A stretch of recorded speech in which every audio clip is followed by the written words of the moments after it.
Bismillahirrahmanirrahim. Alhamdulillahi rabbil alamin. Wa bihi nasta'in ala umuri dunya waddin. Wassalatu wassalamu ala sayyidina Muhammadin wa ala alihi wa sahbihi ajma'in.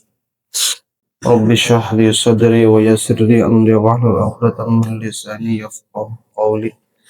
Rabbi zidna ilman warzuqna fahman bi rahmatika ya arhamar rahimin. Kita bahas masih tentang seputar Al-Quran, yaitu adab orang yang mempelajari Al-Quran. Adab yang mempelajari Al-Quran. Yang pertama, seorang yang mempelajari Al-Quran harus menyucikan hati dari segala kotoran. Harus menyucikan hati dari segala kotoran. Itu yang pertama, menyucikan hati dari kotoran dalam arti menghindari dosa-dosa. Kotoran hati itu ya dosa, dalam arti menghindari daripada dosa-dosa yang dilakukan oleh hati. Itu kotoran hati yang pertama. Jadi harus menghindari dosa-dosa yang dilakukan oleh hati. Apa diantaranya? Berarti penyakit-penyakit hati. Diantaranya paling besar rasa malas. Itu penyakit hati. Jadi yang ada kaitan dengan hati adalah tentang rasa malas, rasa apa lagi? Iri, dengki. Itu harus disucikan dulu. Kenapa? Karena Al-Quran ini suci, maka jiwanya pun harus suci. Itu yang pertama. Rasulullah SAW bersabda, "Ala inna fil jasadi mudghatan.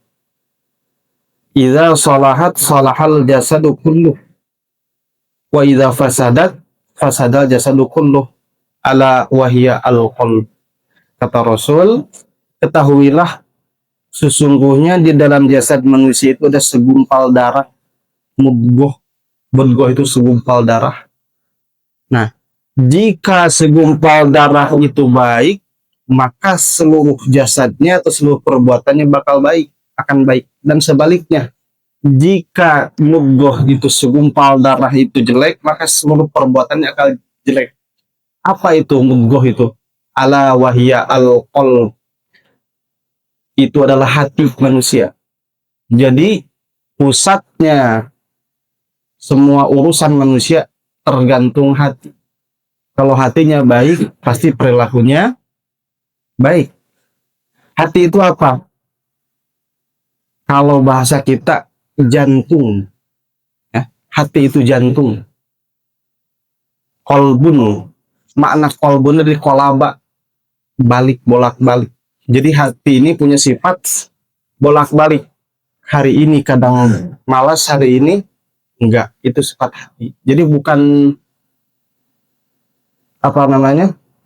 Kan kalau kita nyebut hati itu kan liver ya. Bukan. Kalau sebenarnya hati itu dalam agama itu kolbun, detak jantung. Itu hati.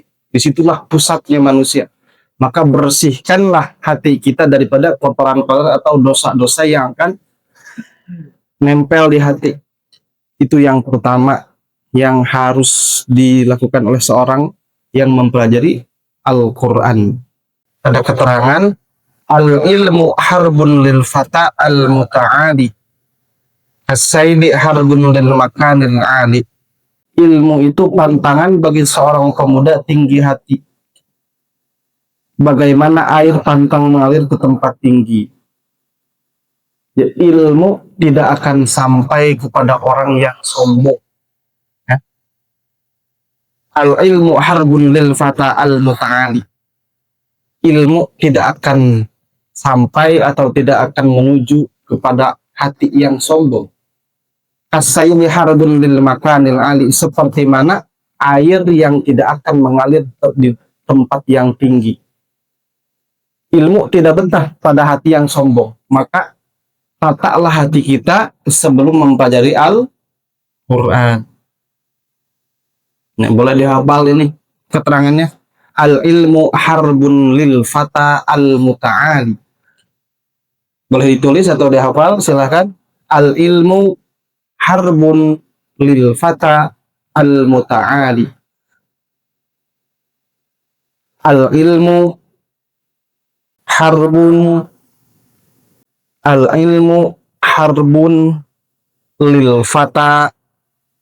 Fata itu pemuda, maksudnya orang yang belajar ilmu. Al-ilmu harbun lil fata al-muta'ali. Muta'ali itu luhu, tinggi.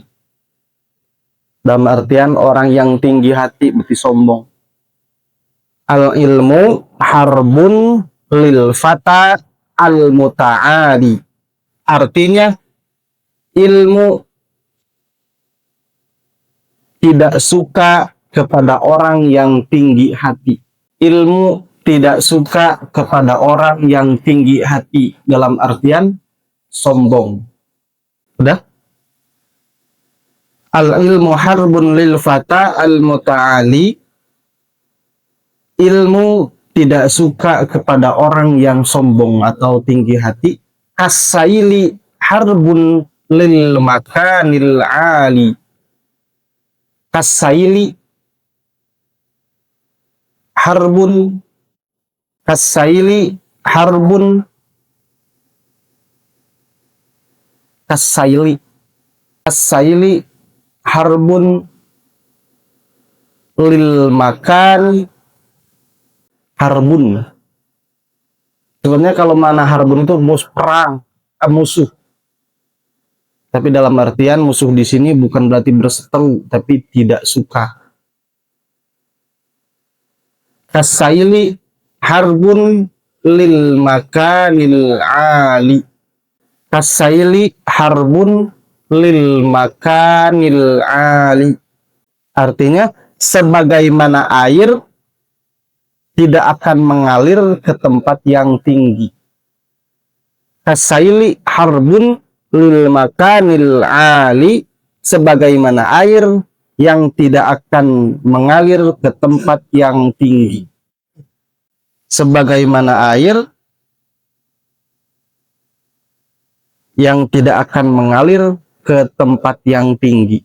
Coba lihat di kamus. Kalau di sini artinya air. Saili, kasaili. Kasaili harbun lil makanil ali. Sebagaimana air yang tidak akan mengalir ke tempat yang tinggi. Diulang lagi.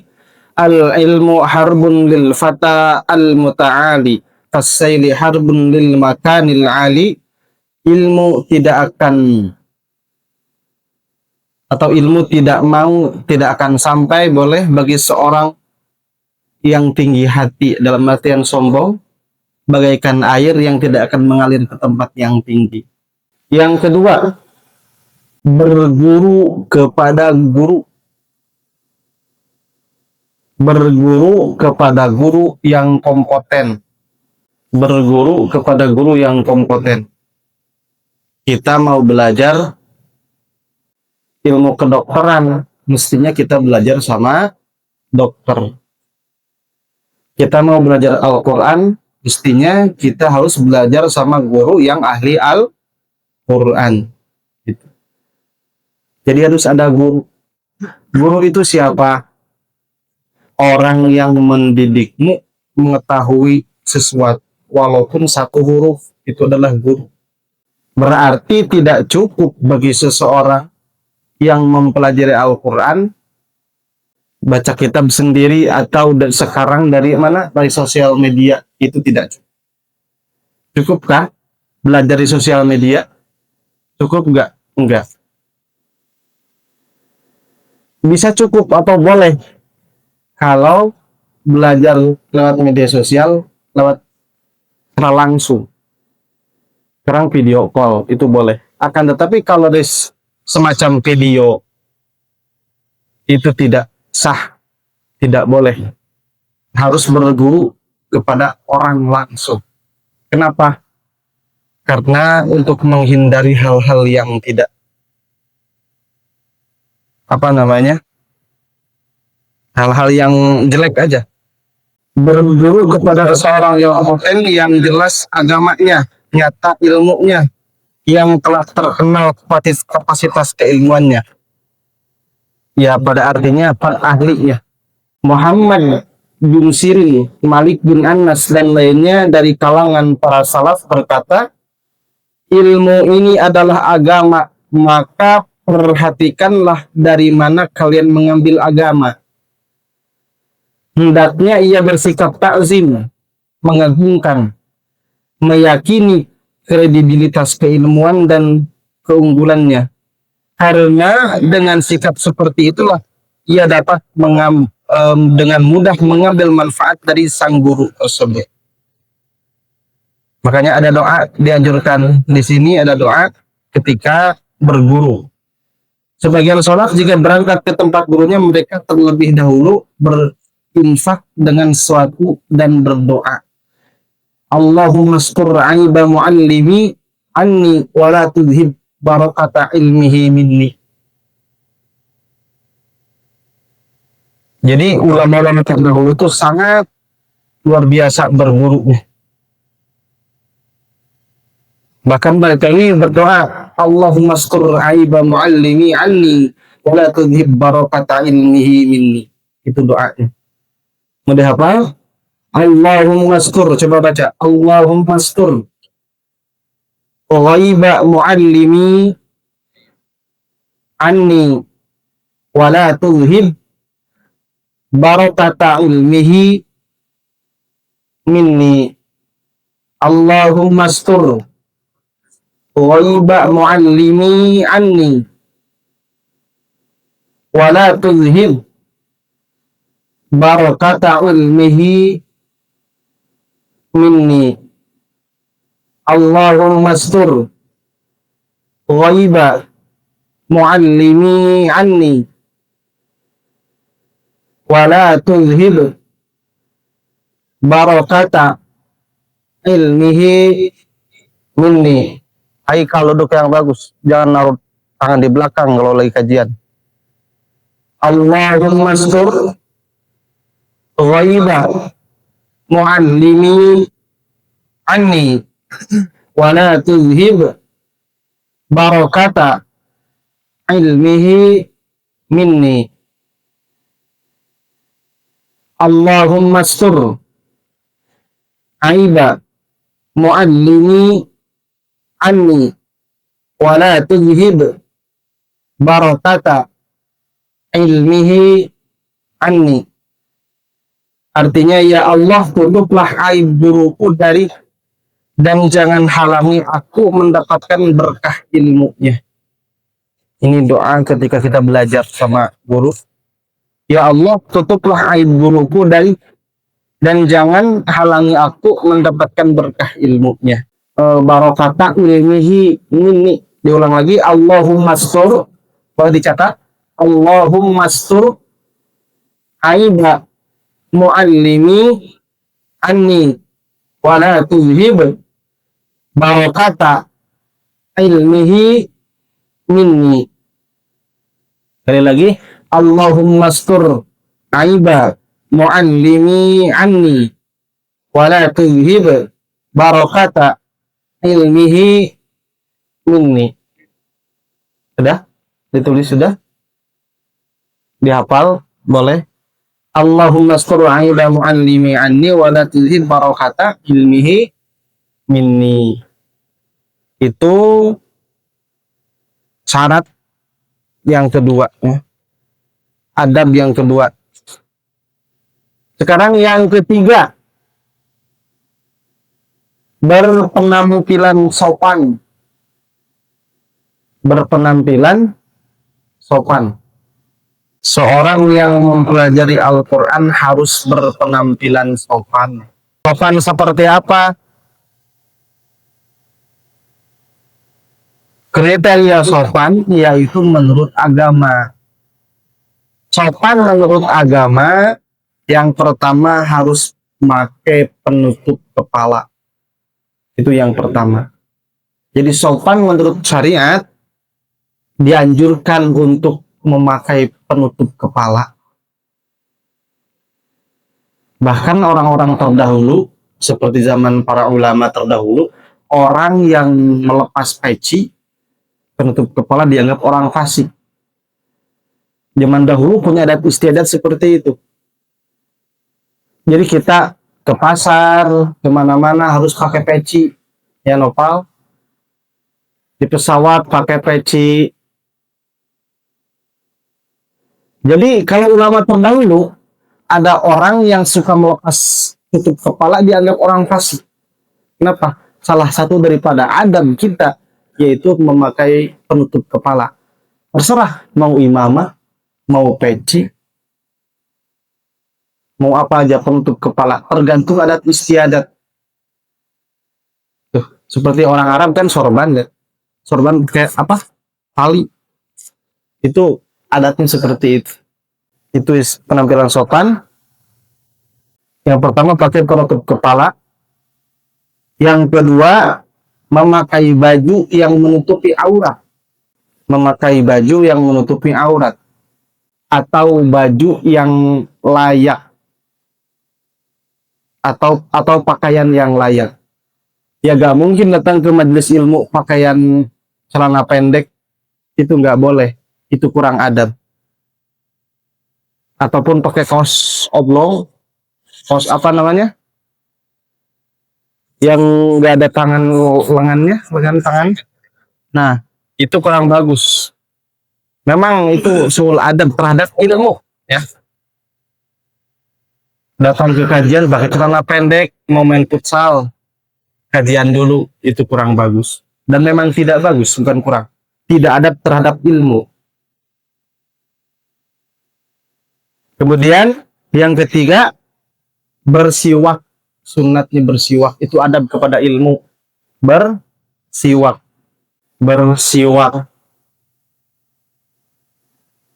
Nah, kita jarang. Kalau bersiwak ini memang sesuatu yang langka. Jarang nggak? Jarang bersiwak.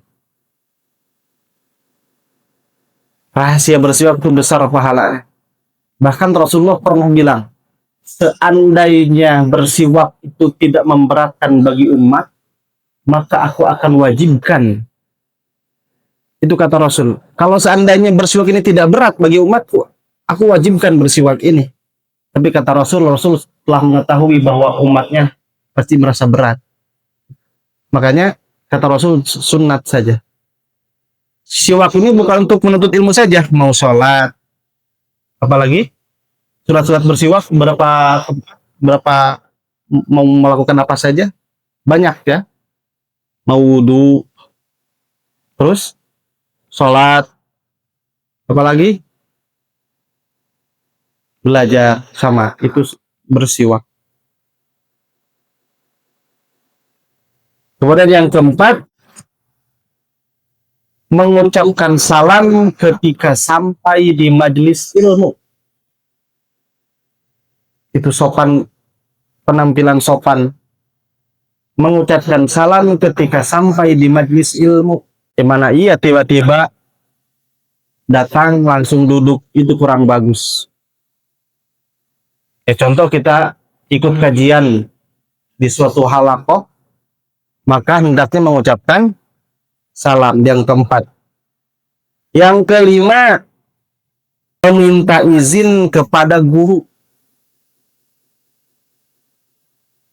untuk ikut bergabung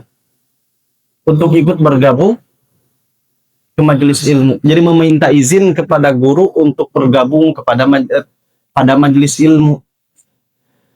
Meminta izin dulu. Assalamualaikum, minta izin. Nggak langsung konyong-konyong tiba duduk. Nggak, itu kurang bagus.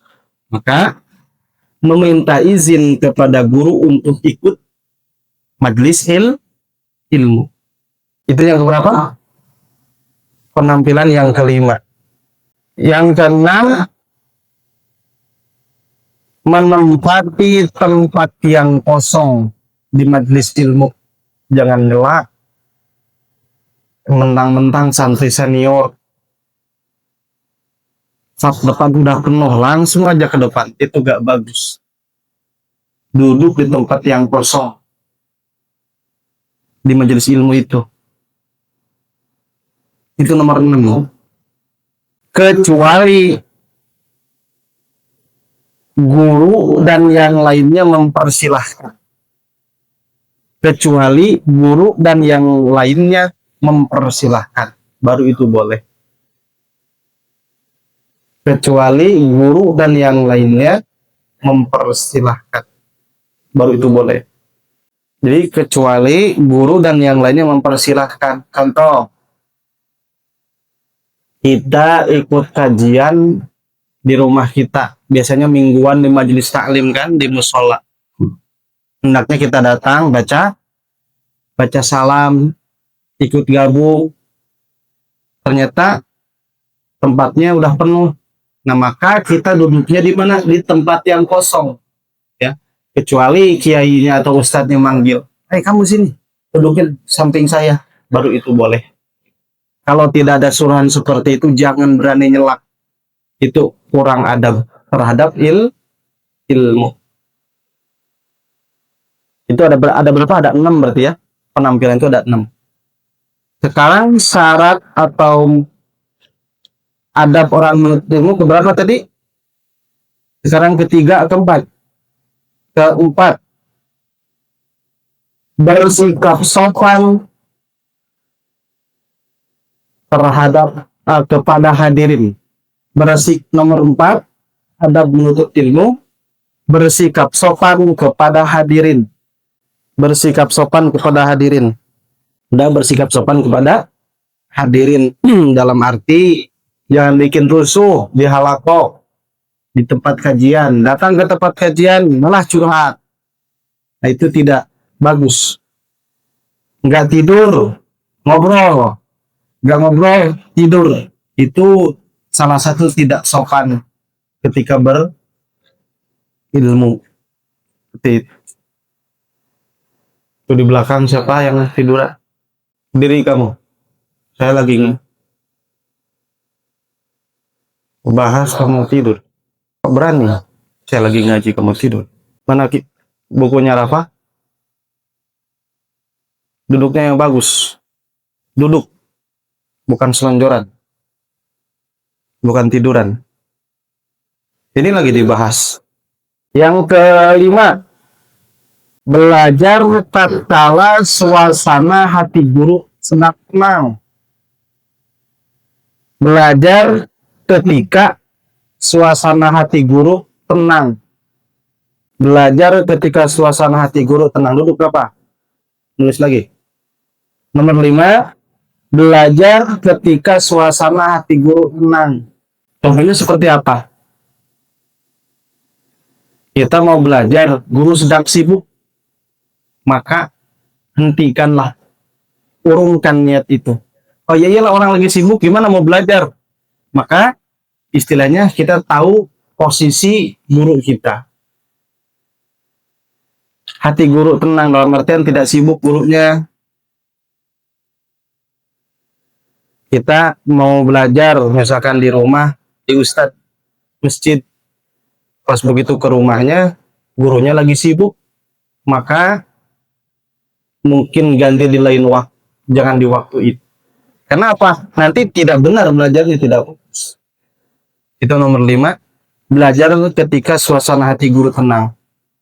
Kalau di sini diperjelaskan, termasuk yang sangat perlu diperhatikan adalah hendaknya ia tidak menyetorkan bacaan atau ilmunya atau tidak belajar pada sang guru tatkala kondisi hati guru sedang gusar, bosan, murka, sedih, gembira, lagi bad mood gurunya.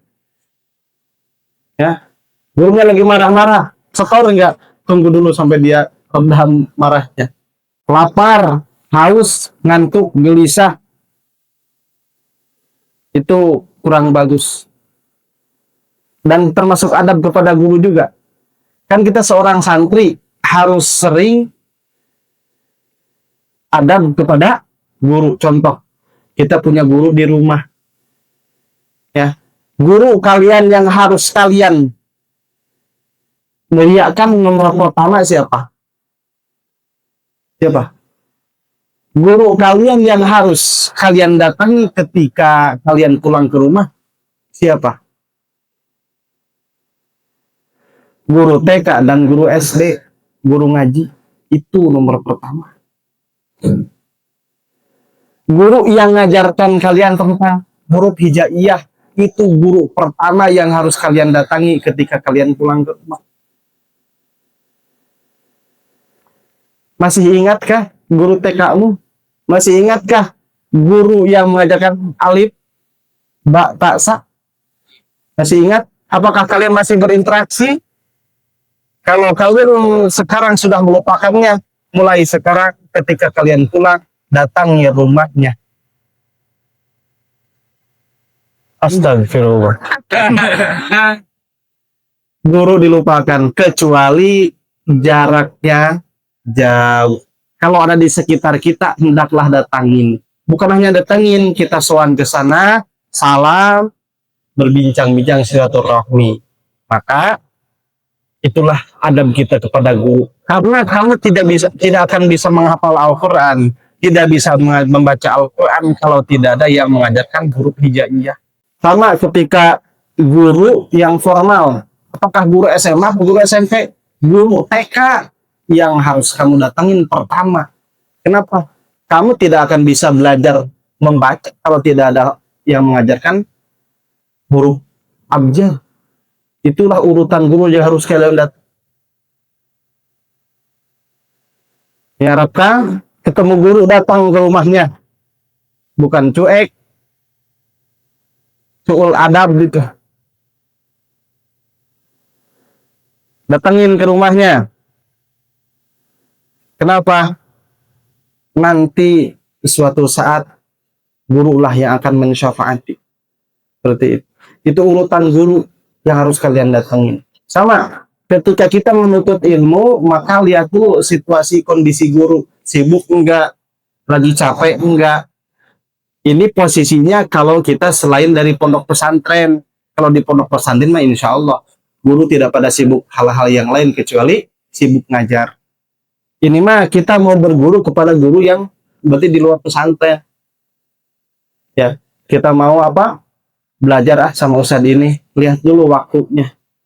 Makanya ketika kita hendak belajar sama guru yang lain, meminta izin terlebih dahulu. Duduknya Haikal. Jangan naruh tangan di belakang ketika kajian ini. Nih. Ada yang mengatakan duduk seperti ini adalah duduknya Dajjal.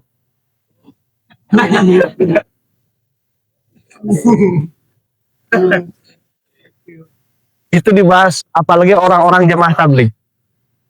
Paling tidak suka ada mustami duduknya seperti ini. Orang jamaah tabligh paling tidak suka orang mustami hadirin duduk seperti ini ketika mendengarkan majelis ilmu. Kalau selain itu boleh-boleh aja. Ini, kenapa? Katanya itu duduknya pengikut Dajjal. Dan paling tidak suka duduk dengan mengepalkan dua tangan ini. Doa itu. Gini tangannya. Ini.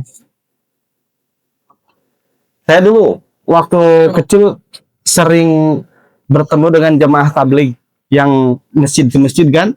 Nah, masjid di kampung saya ini sering kedatangan jemaah tabligh. Saya sering interaksi. Mereka ini jago ceramahnya. Saya suka.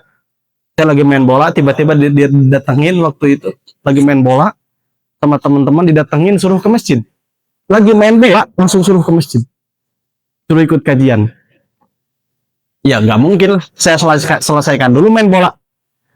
Habis itu baru waktunya ke masjid, saya ke masjid. Ikutlah kajian di situ. Yang pertama saya dengar itu. Duduknya seperti ini adalah duduk Dajjal. Kita ingat itu kajian ketika saya di masjid saya, di Mas Tabligh. Masih ingat saya. Kenapa kurang sopan ketika kita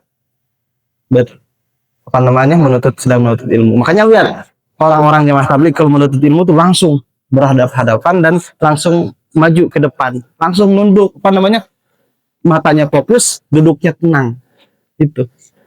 Itu salah satu adab kepada ilmu. Ya, Haikal. Terus adab yang nomor berapa sekarang? 6. Semangat. Bersemangat tinggi. Ini. Bersemangat tinggi. Ini nomor 6. Semangat yang bersemangat tinggi. Dan bersemangat tinggi ini bukan hanya adab menuntut ilmu, tapi syarat menuntut ilmu. Ada berapa syarat menuntut ilmu? 6. Ala la tanalul ilma illa bisittatin. Terus saun bika an majmu'iha bibayan zaka'un wa hirsun wastibarun wa irsyadu ustadin wa qulu zamanin wa bulghatin wa irsyadu ustadin wa qulu zaman. Yang pertama zakat, cerdas. Yang kedua semangat, bersungguh-sungguh dalam menuntut ilmu sehingga ilmunya bisa tercapai dengan benar dan barok. Hendaknya ia gigih dalam belajar, gigih di setiap waktu selagi memungkinkan, tidak puas dengan ilmu yang sedikit jika masih mungkin untuk memperoleh lebih banyak, tidak mengerjakan sesuatu yang memberatkan diri yang dikhawatirkan akan menyebabkan kebosanan serta melenyapkan yang telah ia peroleh. Dalam hal ini masing-masing orang berbeda sesuai situasi dan kondisi.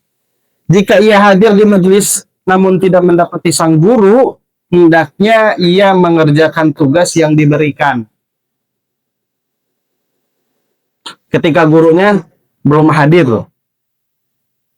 telat, maka tetap duduk di majelis dan mengerjakan tugas yang diberikan. Menunggunya tidak kecuali jika ia tahu bahwa gurunya tidak suka bila ia menunggunya, karena sang guru tidak mengajar kecuali pada waktu tersebut. Dalam artian, ngerti? Duduk di majelis kalau gurunya belum datang, ya. Duduk atau mempelajari yang ditugaskan oleh guru, ya. Seperti apa? Contoh, halakoh. Kalian datang duluan, saya terlambat. Berarti gimana? Tetap duduk di halakoh, jangan tidur. Lakukan tugas ya. Ada apa? Baca Al-Quran kalau di halakoh. Kalau di sekolah, kalau belum ada tugas, diam saja. Jangan sampai tidur. Seperti itu. Jadi ada 6 adab untuk mempelajari Al-Quran. Coba sebutkan yang pertama apa tadi? Mensucikan hati. 2, 3, 4, 5, 6, bersemangat tinggi. Itulah yang harus kita pelajari ketika kita menuntut ilmu. Sudah seperti itu. Ada pertanyaan? Itu adabnya untuk mempelajari Al-Quran. Sekarang adab para penghafal Al-Quran. Ini didengarkan saja karena ditulis lama. Ini hanya sekilas saja. Ada para penghafal Al-Quran. Iqra'ul Quran qabla ayyati qaumun yuqimunahu iqamatal qidhi yata'ajjalunahu wa la yata'ajjalunah. Bacalah Al-Quran sebelum datang kaum yang menegakkannya seperti tegaknya anak panah. Mereka menyegarakan upahnya dan tidak menundanya. Dalam artian, baca Al-Quran jangan dinanti-nanti. Ketika ada waktu kosong, maka bacalah Al-Quran. Seperti itu. Iqra'ul Quran wala ta'kulu bih wala tajfu anhu wala taglu fi. Ini, bacalah Al-Quran, jangan memakan hasil daripada Al-Quran. Jangan memakan uang atau apapun sejenisnya dari hasil Al-Quran. Aduh, saya kan ngajar di sini. Seperti apa? Al-Quran, terus jangan melalaikannya dan jangan pula berlebih-lebihan terhadapnya. Ayo, seperti apa ini? Jangan Al-Quran dijadikan mata pencaharian. Aduh, saya ngajar Al-Quran loh. Gimana? Apakah boleh enggak? Boleh enggak? Seperti contoh, guru agama, jual agama dong. Jual agama enggak? Nah, kembali kepada niat. Innamal a'malu binniyat wa innama likulli imri'in ma nawa.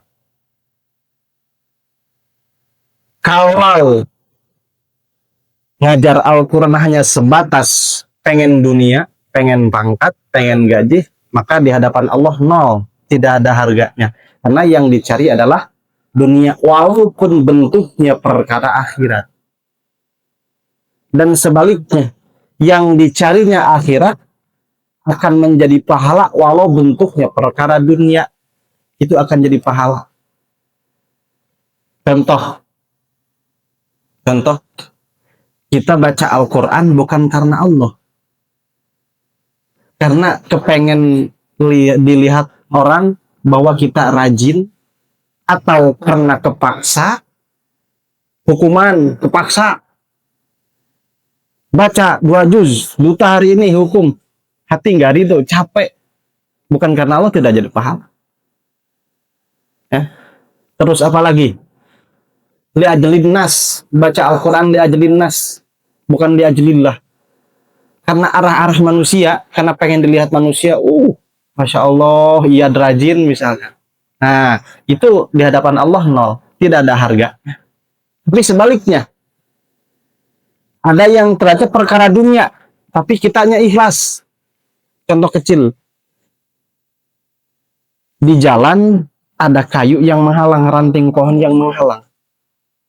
Kita angkat, lempar ke tempat yang jauh dengan alasan supaya tidak mencelakakan orang. Itulah jadi pahala. Walaupun bentuknya dunia. Nah, maka Al-Quran dijadikan mata pencaharian itu tergantung niat. Karena pada dasarnya ada ulama yang ketika ngajar menghargakan 1 huruf 1 dirham. Zaman dulu, zaman salafus soleh, para ulama itu kejadian di Mekah. Wahyu tegak. Di Mekah itu zaman dahulu, orang kalau mau belajar Al-Quran secara tahsin, secara bagus, itu syaratnya 35 gram emas. Maharnya 30 gram emas berapa? 1 gram sekarang 2 juta ya. 35 berarti berapa? 70 juta. Al-Quran doang. Itu Al-Fatihah doang. Berarti boleh dong. Nah, disimpulkanlah bahwasanya ketika ada guru yang mengambil gaji daripada ilmu agama, Al-Quran, pelajaran agama, kitab kuning, apalagi ilmu fikih, kan ilmu fikih agama kan. Terus apalagi ketika ngambil daripada itu bukan berarti tidak ikhlas, akan tetapi itu konsekuensi cara mengajar, membolehkan ya, membolehkan ulama seperti itu. Bahkan 1 huruf 1 dirham, bukan dinar, dirham. Kalau dirham itu mata uang perak, kalau dinar mata uang emas. 1 huruf 1 dirham. Kebayang bismillah berapa huruf? 19. 19 dirham kali 1 dirham 1000 lah. 19.000. Berapa miliar satu Quran? 1.027.000 huruf coba. Gitu. Jadi ketika kita mengajar Al-Quran, maka yang kita cari bukan hanya pangkat, jabatan, atau harta, akan tetapi ridho Allah. Karena tidak ada pahala yang besar kecuali pahala jariyah. Jariyah itu luar biasa. Makanya ketika Rasulullah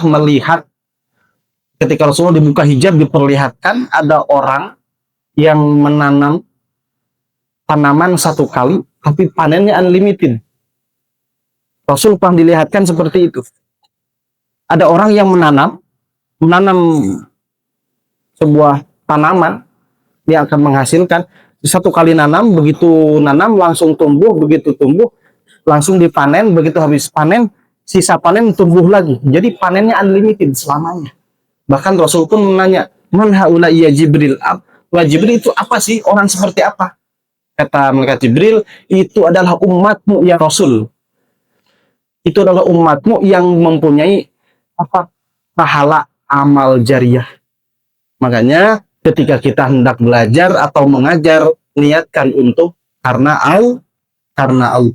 Kenapa? Contoh, kita mengajarkan satu huruf kepada orang lain tentang Al-Quran, ataupun kita ngajar Al-Quran sampai orang yang kita ajarkan bisa. Selama hidupnya dia baca Al-Quran, pahalanya ke kita. Itu. Dan selama dia mengajar bisa Al-Quran dan kita juga baca Al-Quran, pahala kita kemana? Ke guru kita. Terus. Contoh, Jaki punya murid 100.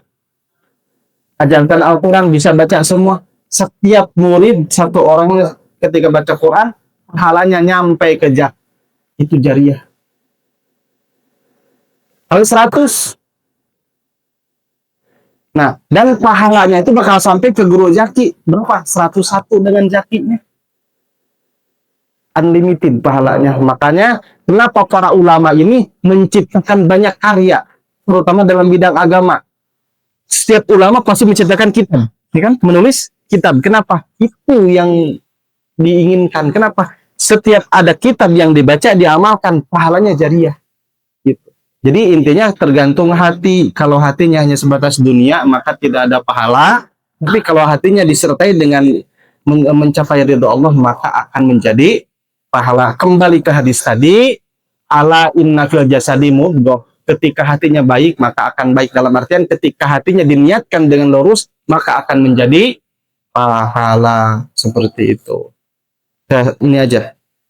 Nah, bagi para penghafal Al-Quran apa? Biasakan membaca. Dibiasakan membaca Al-Quran.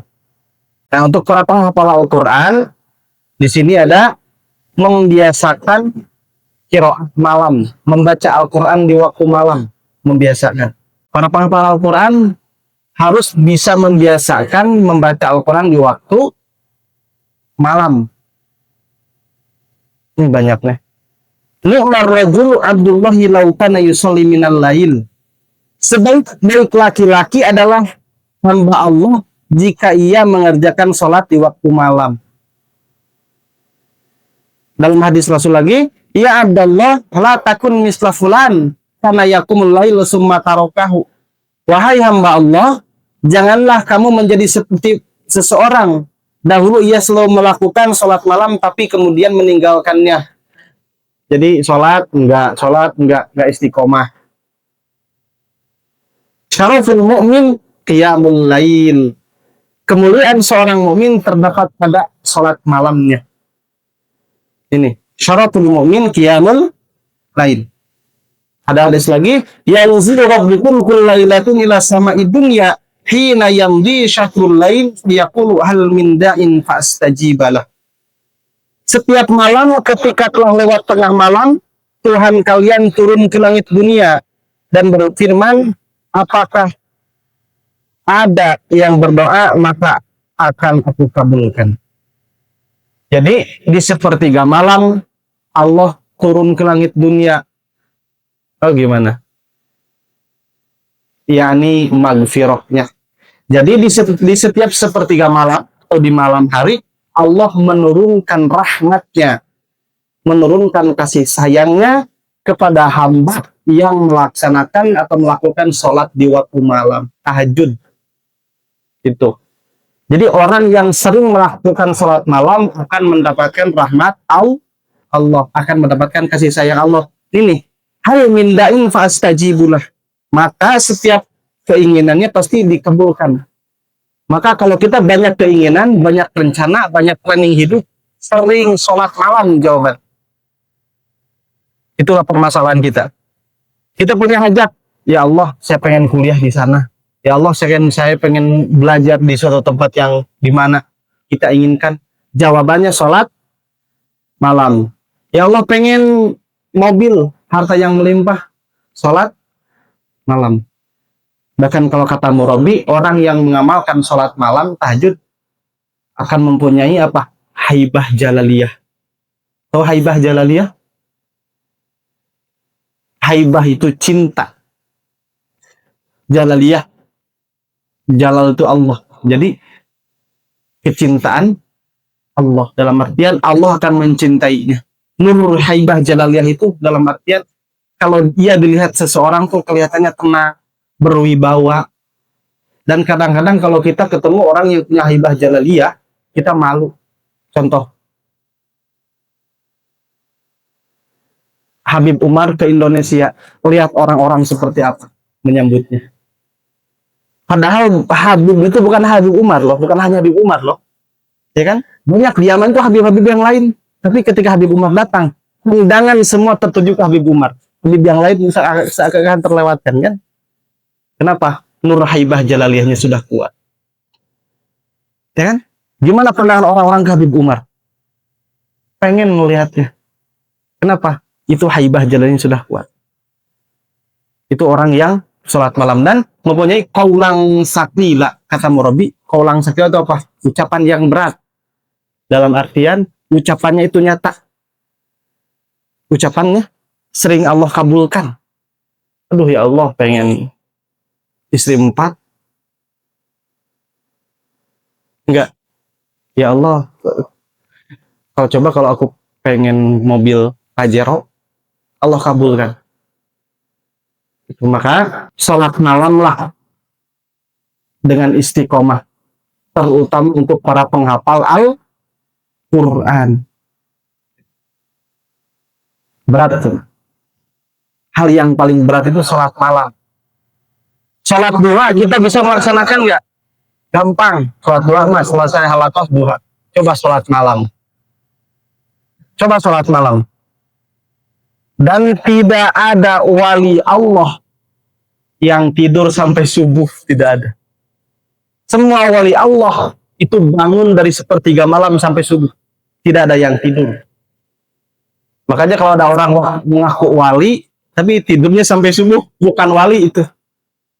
Semua waliullah pasti bangun di sepertiga malam dari jam 12 sampai subuh, jarang pada tidur. Murabi itu saksinya Pak Andi Satlam. Murabi itu kalau ke sini, sholat malam di sini dijagain Pak Andi, ngejagain sholat malam Murabi dari jam berapa? Dari jam 2 sampai subuh, bayang. Pak Andi nunggu di tangga sampai Pak Andi ngantuk gitu.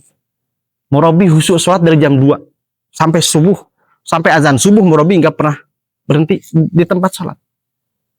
Bahkan pernah Murabi itu kesiangan sholat tahajudnya, kelewat sholat tahajud. Subuhnya habis subuh dikodok. Ya, sholat sunnah yang biasa kita lakukan ketika ketinggalan maka boleh dikodok. Dengan syarat harus istiqomah dulu. Sholat qobliyah ba'diyah kita sudah istiqomah, maka boleh dikodok. Tapi kalau gitu mah gak pernah dilakukan, nggak jadi dikodok. Seperti itu. Itulah hebatnya orang sholat malam. Istimewa sholat malam itu. Makanya tercantum dalam Al-Quran, ya kan? Aqimis sholata liduluki syamsi'ah wa minal laili fatahajjad. Kenapa? Karena istimewa sholat malam itu, terutama para penghafal Al-Quran.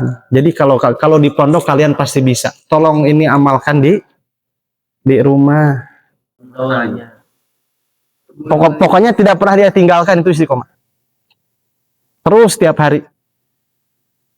Kalau telat lagi 1 kali kesiangan boleh loh. Makanya minimalnya orang bisa disebutkan istiqomah itu berapa? 40 hari. 40 hari istiqomah.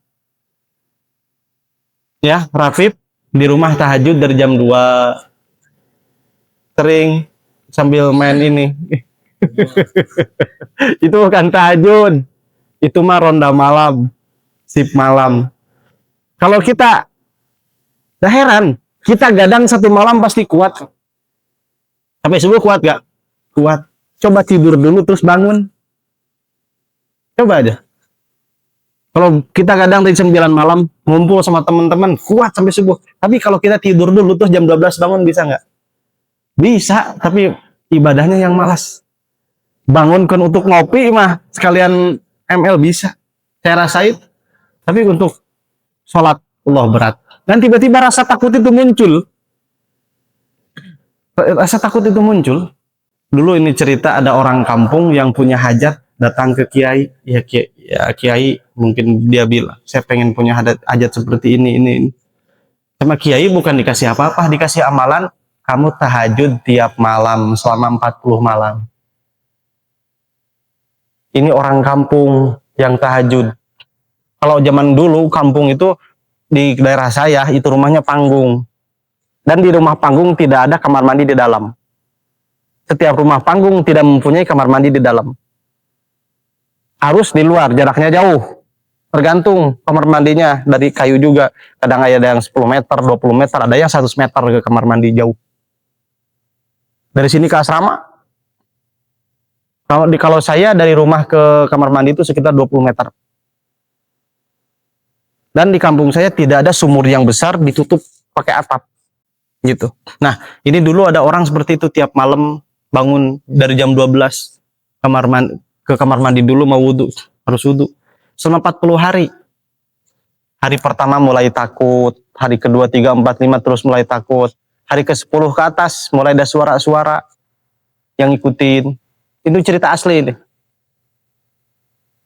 Pas begitu 5 hari sebelum malam ke-35 itu mulai ada apa? Sosok yang tiba-tiba jin datang. Macam pocong, tilana mulai datang. Malam 40 terakhir. Malam terakhir hujannya itu apa? Kamar mandi kan ada pintunya. Pocong tiduran di depan pintu kamar mandi.